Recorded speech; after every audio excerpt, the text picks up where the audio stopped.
हाड़ मांस को देह ममता पर जितनी प्रीति।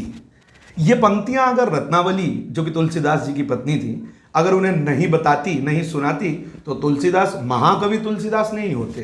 क्योंकि हाड़ मांस का भी बहुत महत्व है शरीर में। जी हाँ, तो हड्डियों के बारे में ये जानकारी जानने के लिए कि शरीर में हड्डियों का कितना महत्व है, ये सब बताने के लिए आज खरगोन जिले के ओजोन हॉस्पिटल में हम आए हैं और हमारे साथ यहाँ के जाने माने हड्डी रोग विशेषज्ञ डॉक्टर निशांत महाजन जी हैं। इनसे हम कुछ बातें करेंगे। तो आप सभी का स्वागत है क्रावोस फार्मास्यूटिकल के इस हेल्थ अवेयरनेस कैंपेन में। डॉक्टर साहब, आपका बहुत बहुत स्वागत है। नमस्कार। और हमारे दर्शकों को आप बताइए इस बारे में। जैसा कि आप जानते ही हैं कि शरीर में 206 हड्डियां हैं जी, है ना। 2 हाथ, 2 पैर, रीढ़ की हड्डी, अपना स्केलेटन जो है, ये एक इम्पॉर्टेंट पार्ट है पूरे शरीर का। इसी को लेके हम चलते हैं और जैसे जैसे एजिंग होती है तो ये कहीं ना कहीं कमर दर्द, घुटना दर्द, ये सब जो है ऑर्थोपेडिक्स का पार्ट है। इसके अलावा जो पार्ट है वो एक्सीडेंट, फ्रैक्चर, बच्चों में पैर का तिरछापन, है ना, ये सब एक इम्पॉर्टेंट पार्ट है जो ऑर्थोपेडिक सर्जरी का पार्ट है। और ओजोन हॉस्पिटल में हम लोग जो हैं ऑर्थोपेडिक सर्जरी का एक इम्पॉर्टेंट पॉइंट है। ये खरगोन का एकमात्र सेंटर है जहाँ पर हम सिर्फ ऑर्थोपेडिक्स का काम कर रहे हैं। और स्पाइन में हम लोग जो है रीढ़ की हड्डी के लिए यहाँ स्पेशलिस्ट आते हैं। दोनों घुटने और कूल्हे के जोड़ का प्रत्यारोपण का सर्जरी हम लोग रेगुलरली कर रहे हैं। और एक्सीडेंट और फ्रैक्चर के जो केसेस हैं उनका तो हम बहुत रूटीनली और बहुत फास्ट ट्रीटमेंट करते हैं। मतलब जैसे ही पेशेंट हमारे यहाँ कोई एक्सीडेंट फ्रैक्चर वाले आते हैं तो उनका एक्सरे है, मेडिकल है, और जो भी ट्रीटमेंट है वो हम बहुत क्विकली और बहुत प्रॉपर वे में करते हैं। तो ये हमारे ओजोन हॉस्पिटल की स्पेशलिटी है। आपने सर जैसे एक बहुत महत्वपूर्ण बात अभी बताई कि खरगोन जैसी जगह पर आप घुटनों का भी प्रत्यारोपण कर रहे हैं, तो वाकई में ये तो बहुत बड़ी बात है। हम जब आपके हॉस्पिटल में एंटर हुए तो मैंने देखा कि हर वर्ग का पेशेंट आपके पास आता है। छोटे से बच्चे को मैंने देखा, बुजुर्ग को देखा, महिला को देखा। तो हड्डियों की जो प्रॉब्लम है ये जनरली सभी को होती है, सभी एज तो ग्रुप में होती है। इसमें सिर्फ एक्सीडेंट होता है तभी हड्डी फ्रैक्चर वगैरह होते हैं, या जन्मजात भी कुछ हड्डियों में प्रॉब्लम होती है? जन्मजात विकलांग होते हैं कुछ पेशेंट्स, कुछ लोगों का पैरों का तिरछापन होता है जिनको हम एक ग्रेजुअल प्लास्टर लगा के सीधा कर देते हैं। मतलब कि जैसे तिरछे पैर रहते हैं उनको हम एक बार प्लास्टर लगाएंगे, फिर एक हफ्ते बाद रिपीट प्लास्टर लगाएंगे, फिर रिपीट प्लास्टर लगाएंगे, तो इस तरह से वो पैर को हम सीधा कर देते हैं। अच्छा। हाँ, फ्रैक्चर वाले पेशेंट्स को प्लास्टर भी लगते हैं, बच्चों में ज़्यादा करके प्लास्टर लगते हैं। बड़ी हड्डी का फ्रैक्चर है, बड़ा पेशेंट है, तो फिर उसमें रॉड वगैरह का डालते हैं, है ना। घुटने की जो समस्या आजकल बहुत कॉमन है, ये बहुत कॉमन है ना। महिलाओं में मेनोपॉज के बाद में जो कमर दर्द का प्रॉब्लम है ये बहुत कॉमन है। घुटने के लिए भी शुरू में मेडिसिन का ट्रीटमेंट करते हैं, कभी कभी घुटने में इंजेक्शन वगैरह भी लगाते हैं, और ज़रूरी पड़ने पर ऑपरेशन की नौबत जो आप बोले हैं, घुटना का प्रत्यारोपण, जोड़ प्रत्यारोपण, तो कूल्हे के जोड़ का और घुटने के प्रत्यारोपण का हमने ये सेंटर अपने यहाँ विकसित किया है। एक उम्र के बाद कहते हैं जो उम्र दराज हो जाते हैं तो बैठने में तकलीफ होती है, खड़े होने में तकलीफ होती है, मतलब घुटनों की प्रॉब्लम और जोड़ों की समस्या, जो कि हर घर की जनरल समस्या है। तो ये क्या हड्डियां ही इसके पीछे रीजन है पूरा इसका? हाँ, एज के साथ देखो, ये उम्र का वो रहता है। एज के साथ जैसे बाल सफ़ेद होते हैं अपने जी, ऐसे घुटने भी घिसते हैं। मतलब जो घुटने का जॉइंट होता है इसमें जो स्मूथ सरफेस होती है, जो चिकनी सतह होती है, वो घिस जाती है तो वो फिर दुखने लग जाते हैं। तो इसके लिए शुरू में तो हम मेडिसिन से ट्रीटमेंट देते हैं कि भाई थोड़ा सा पेन रिलीफ हो जाए। कई पेशेंट्स लगातार मेडिसिन और फिजियोथेरेपी से अच्छा रिस्पॉन्ड करते हैं और जल्दी अच्छे होते हैं और लंबे समय तक ठीक भी रहते हैं। कभी कभी कुछ पेशेंट्स में हम लोग सर्जरी की बात करते हैं कि नहीं यार अब ठीक नहीं हो रहे, ज़्यादा तकलीफ है, तो फिर सर्जरी भी करवा सकते हैं। जनरली कुछ योग भी होते होंगे, कुछ एक्सरसाइजेस। हाँ, बिल्कुल। एक्सरसाइजेस के लिए हम लोग फिजियोथेरेपी एडवाइस करते हैं।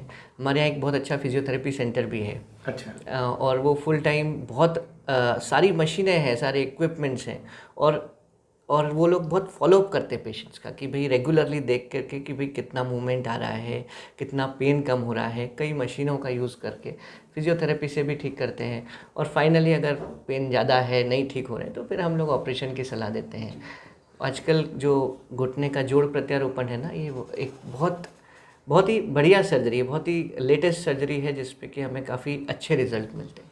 एक जो सवाल जहन में आता है बार बार, हड्डियां, इसे लेकर व्यक्ति जब तक जागरूक नहीं होता है, एक आम व्यक्ति, जब तक उसे कोई प्रॉब्लम नहीं आ जाए, तो और जब उसे कुछ प्रॉब्लम आती है, हम देखते हैं अमूमन दूर दराज के गांव में ये होता है, जैसे वो गिरा या कुछ हुआ तो घर के वैद्य बहुत होते हैं, तो वो बताते हैं कि ये ऐसा कुछ कर लो वैसा। तो ये क्या हड्डियों के लिए सही है या उसे प्रॉपर वे में डॉक्टर के पास जाना चाहिए?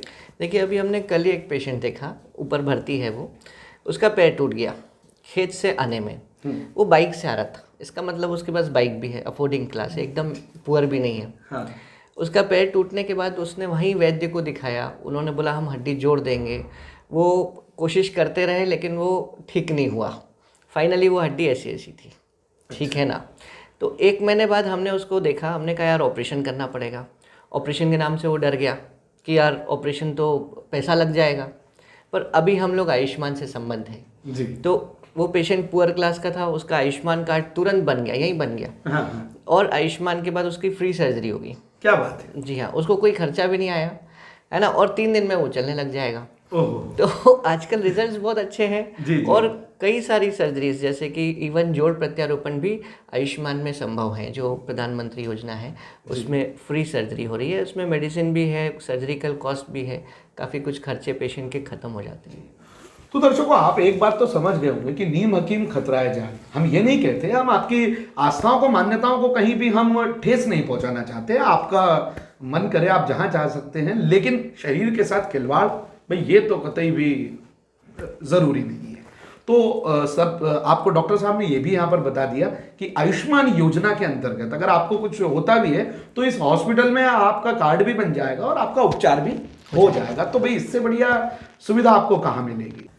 डॉक्टर साहब, एक जो सवाल मेरे जहन में आ रहा है, अमूमन ये होता है कि किसी का एक्सीडेंट हुआ, कोई कहीं से गिर गया और उसे लग गई, तो पहले तो वो घर पे ही इलाज करते हैं, और एक ये आम धारणा है कि अरे भाई हाथ दर्द कर रहा है, पाँव दर्द कर रहा है, सूजन नहीं है, कुछ सूजन नहीं आई है, मतलब हड्डी में कोई फ्रैक्चर नहीं है, तो जब तक वो सूजन का वेट करते हैं कि हाँ हाथ सूज गया है, अब डॉक्टर के पास जाना है, तो क्या ये सही है या ये एक धारणा है? नहीं, एकदम ऐसा नहीं है। देखो, पेन अगर 2 दिन तक भी हो रहा है, दर्द अगर हो रहा है, तो सूजन हो नहीं हो, आपको डॉक्टर के पास जाके एक एक्सरे हो जाना चाहिए। क्योंकि क्या होता है, कई बार ऐसा होता है कि सूजन नहीं आ रही लेकिन माइनर फ्रैक्चर है, प्लास्टर की ज़रूरत है, तो वो चीज़ें अब ये समय नहीं है कि आप दर्द लेके घूमते रह रहे हैं, महीनों तक चला रहे हैं, वो तो ठीक नहीं है ना। बिल्कुल बिल्कुल।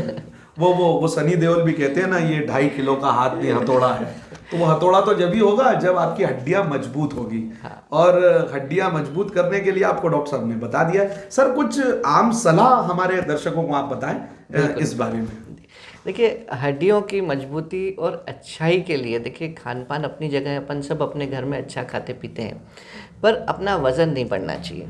एक्सरसाइजेस करना चाहिए, सुबह उठ के रोज़ एक्सरसाइज, वॉक करना चाहिए, वज़न नहीं बढ़ना चाहिए, तो आपके जॉइंट की मूवमेंट्स बनी रहेंगी, दर्द नहीं होगा। साइकिलिंग कर सकते हैं अगर तो करना चाहिए, स्विमिंग अगर कर सकते हैं तो करना चाहिए। ये प्रोसेसेस हैं जिससे कि आप हमेशा स्वस्थ बने रहें। ये मतलब हड्डियों की एक्सरसाइज होगी। यस। तो साइकिलिंग करें, आप स्विमिंग करें। अच्छा, स्विमिंग जब भी करें तो किसी गहरे पानी में अगर आपको तैरना नहीं आए तो ऐसे ही नहीं कूद जाए, पूरा अपना जो है ध्यान रखें। तो स्विमिंग करें, साइकिलिंग करें, एक्सरसाइज करें, और भैया वजन कंट्रोल रखें, तो हड्डियों की बीमारी से बचे रहेंगे। तो डॉक्टर साहब, आपने बहुत अच्छी जानकारी दी और निश्चित रूप से हमारे जितने दर्शक हैं वो इस बात को समझ ही गए होंगे। लेकिन हम यहीं पर दर्शकों बात को खत्म नहीं करेंगे, क्योंकि हड्डियों में बहुत सी गंभीर बीमारियां भी होती है, और इस बारे में हम अलग अलग बीमारियां जो होती है और वो कितनी गंभीर हो सकती है और उसके क्या इलाज हैं, और आप घर पे कुछ गलत तो नहीं कर रहे हैं, इस बारे में हम डॉक्टर निशांत महाजन जी से फिर रूबरू होंगे अगले वीडियो में। अब दीजिए मुझे इजाजत। नमस्कार। नमस्ते।